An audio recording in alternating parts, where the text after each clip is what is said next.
So, what if I told you that the woman who already has the life that you want, the one who wakes up rested, feels good in her body, and doesn't overthink every bite of food, that she already exists? She's out there. In fact, she is you, just a few decisions away. The problem is that most of us are living from our past selves, the versions of us who have no proof that it's possible and who are exhausted, overextended, and trying to make everyone else happy. And when you keep letting her run the show, you stay stuck in the same cycle of burnout, guilt, and the feeling that you should be further along by now. But what if you started taking advice from the woman who's already figured it out? Not me. What if you made your choices about food, health, and boundaries, everything from her perspective instead? Now, in today's episode, I'm going to show you exactly how I do that, how I talk to my future self, and how I make decisions with her in mind, and how that one shift completely changed how I treat myself today. Because your future self isn't waiting for you to become someone new. She is waiting for you to stop abandoning who you already are. So stay with me. You're going to want to hear this one. Welcome to the Total Health and Midlife Podcast, the podcast for women over 40 who want peace with food, ease in their habits, and a body that they don't have to fight with. Hey everyone, welcome to the Total Health and Midlife Podcast. I am your host, Elizabeth Sherman. And before we dive in, I just want to say thank you for tuning in today. This episode is the 250th episode of the podcast, which is wild to even say out loud. 250 conversations about health, food, emotions, aging, and all the messy, beautiful parts of being a woman. Now, if you've been here since the beginning, or even if this is your very first listen, I am so incredibly glad that you are here. I was trying to decide about what to talk about in this very significant episode. And as we wrap up another year, I've been thinking a lot about who I have become and who I am still becoming. So I thought it was appropriate that as the year is winding down, to have this conversation because the truth is that health isn't just about what we eat, how we move, or how many hours that we sleep. It's also about who we believe that we are. And for many of us in midlife, that can be like super complicated. We know what we want. We want better health, more connection with those that we love, and maybe even some more free time, but we can't quite see how to get there. We've tried the plans, the rules, the shoulds, and yet somehow we still end up stuck in the same loops.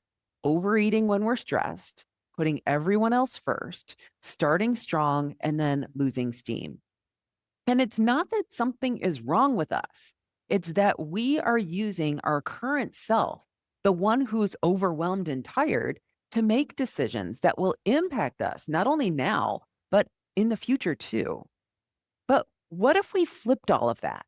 What if instead of trying to fix ourselves, we started listening to the version of us who already has it figured out?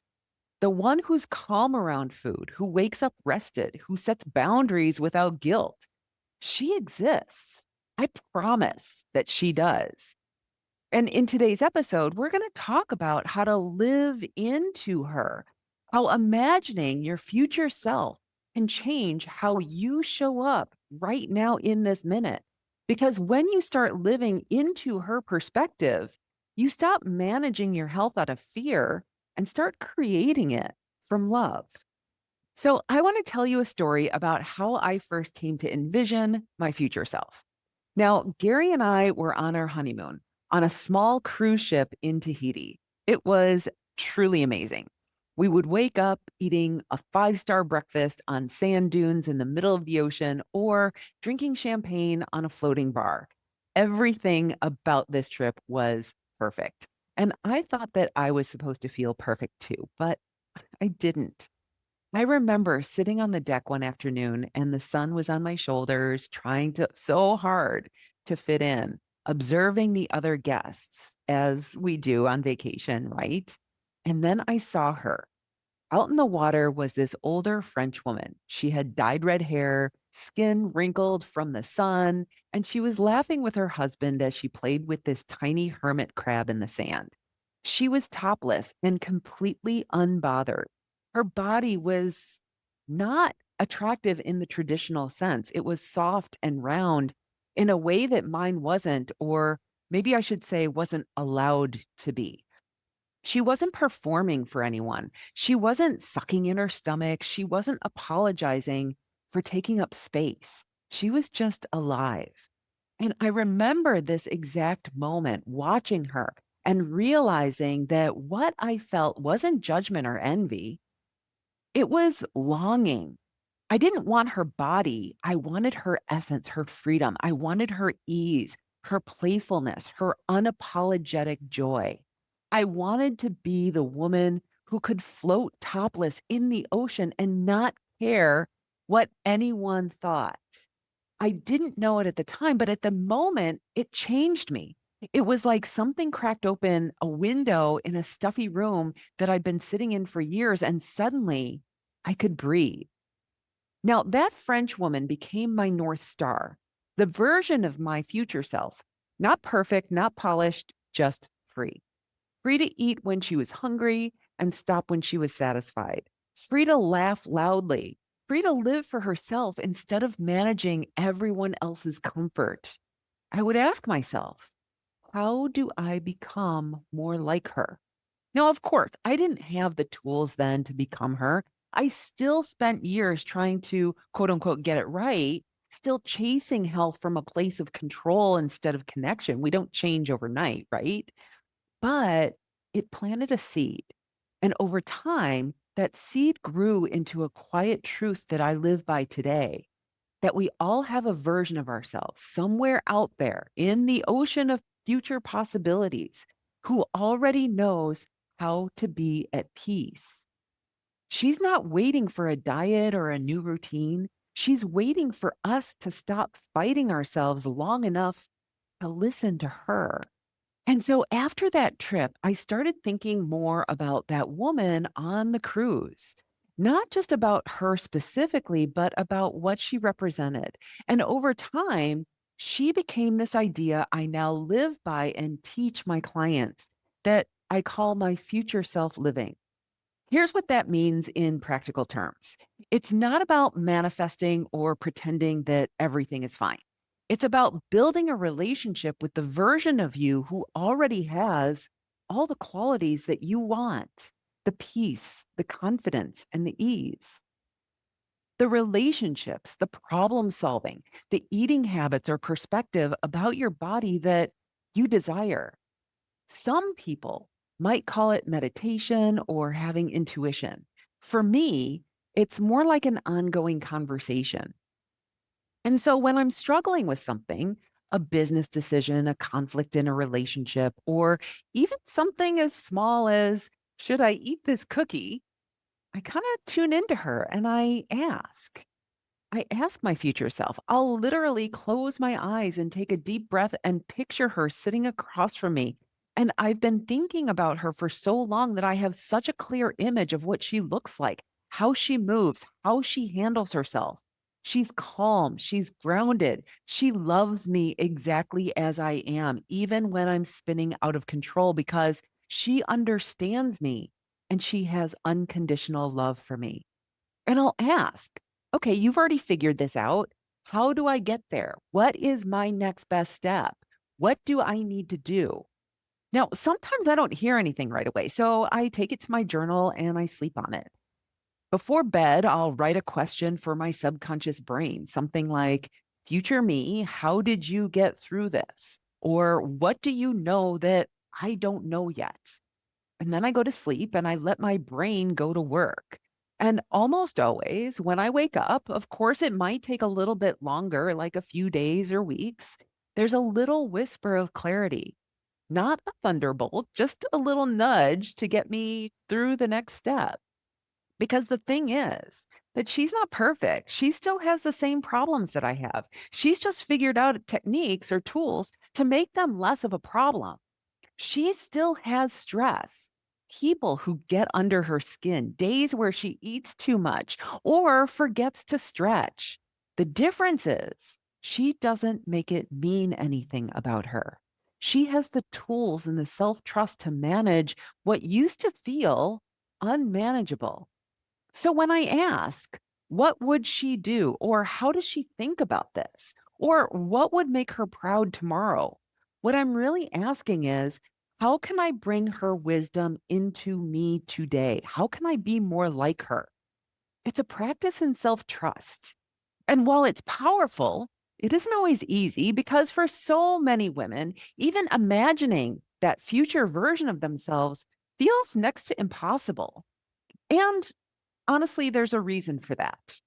So I want to pause here for just a moment because I know for some of you, this whole idea of connecting with your future self might sound foreign, far away, or maybe it's just a brand new concept. Like, sure, Elizabeth, that's nice for you. I can't even fathom life in the next hour, let alone next week or 5 years from now. I totally get it. And that's totally normal. Most of us were taught not to center ourselves. We were taught to center everyone else around us. From the time that we were little girls, we learned that being the good girl meant being helpful, being accommodating, making sure everyone else was happy before we even thought about what it was that we wanted. And if we ever dared to think about or ask for what we wanted, either it didn't seem worth the effort when everyone else was complaining that it wasn't what they wanted, or we got labeled selfish or high maintenance, or even worse, narcissistic. So we got really good at being the good woman, the caretaker, the peacemaker, the one who remembers birthdays, anticipates needs, and fills the fridge and holds the emotional glue of the family together. Doing for everyone else, we became masters of everyone else's world. But the cost is that we lost the thread of our own. And so we've spent so many years scanning the room for what everyone else wants and needs that when someone asks, what do you want? Defer and we say, oh, whatever, because we genuinely don't know. And even when we start to remember what we want, like peace, health, rest, adventure, joy, a little voice pops up and says, who do you think you are? You should be happy with what you have. Because deep down, we've absorbed this old sneaky belief that if we're good enough, selfless enough, patient enough, someday we will get what we deserve.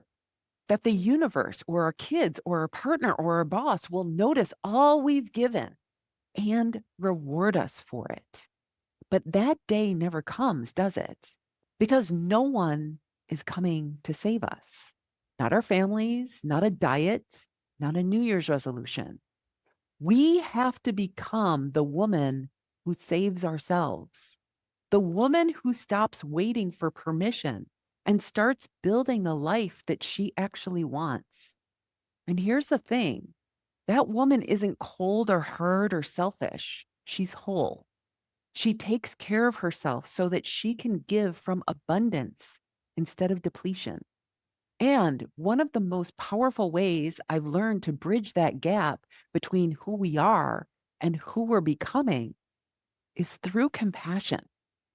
Now, a few years ago, when Gary and I moved to Mexico, I left my scale behind in Texas. Like I literally threw it away. It wasn't some dramatic, I'm free of diet culture moment, although I hated it and how my mood changed depending on what the number was. I just didn't want to haul it across the border. I was done. But that decision ended up being one of the best things that I've ever done for my relationship with my body. Without a scale, I needed some other way to make sure that I was maintaining my health, that I wasn't gaining weight or sliding backwards. So I started taking pictures of myself once a month. It was on Saturday mornings in my workout clothes, so similar clothing, and then the same place, so the bathroom mirror. Nothing fancy, just a quick snapshot to check in from both the front and the side. And at first, I thought of it as just data, a neutral way to measure my progress. But over time, it grew into something entirely different Thoughty was not expecting. Because when I looked at those photos month after month, I started to notice patterns that went way beyond the size of my stomach. Months when I was really taking care of myself, I was sleeping well, I was eating real food, and I was moving regularly. I looked vibrant. My eyes were bright. My skin glowed. I looked alive. And the months when I was running on stress and caffeine, when I was skipping meals, pushing too hard, or not sleeping, quite honestly, it showed. I looked tired, puffy, sallow. My face would sag in a way that pain couldn't fix. I could see my body saying, "Hey, I am doing the best with what you are giving me, and I could really use a break here." And that realization softened me to my body because I started to see my body not as something to fix, but as something to care for. And this practice shortened the distance between the past version of me, the one who was trying so hard, and the current version of me, the one who could finally see her with compassion.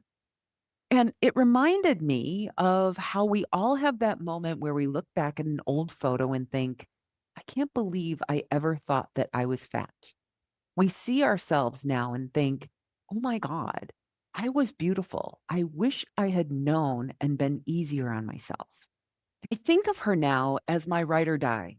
She has been with me through every bad haircut, every heartbreak, every diet, every comeback.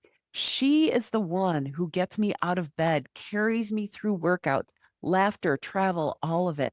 She's not perfect, but she is mine, and she deserves my care, not my criticism. This body is the only one that I get. And I want to give her everything that she needs to carry me into old age with strength, energy, and ease. Now, this practice of monthly photos has become a reminder of that partnership. It's shortened the distance between the past version of me, the one who was trying so hard, the present version of me who can finally look back with compassion. And it's made me think about the future version of me too, the one who will look back on these pictures someday and think, you were doing great. I just wish that you would be kinder to yourself. And that thought changed everything. Because when I picture her, the future me and the past me and the woman I am today, I see the three of us walking together arm in arm. We are not enemies. We are a team going through life. Past me was doing her best with what she has. Present me is doing her best to learn and grow and do as best as she can for future me. And future me, she is cheering us both on, and she is so grateful to us. Every choice that I make, what I eat, how I rest, how I move, is my way of loving them both, protecting the woman I'm becoming and honoring the woman who got me here.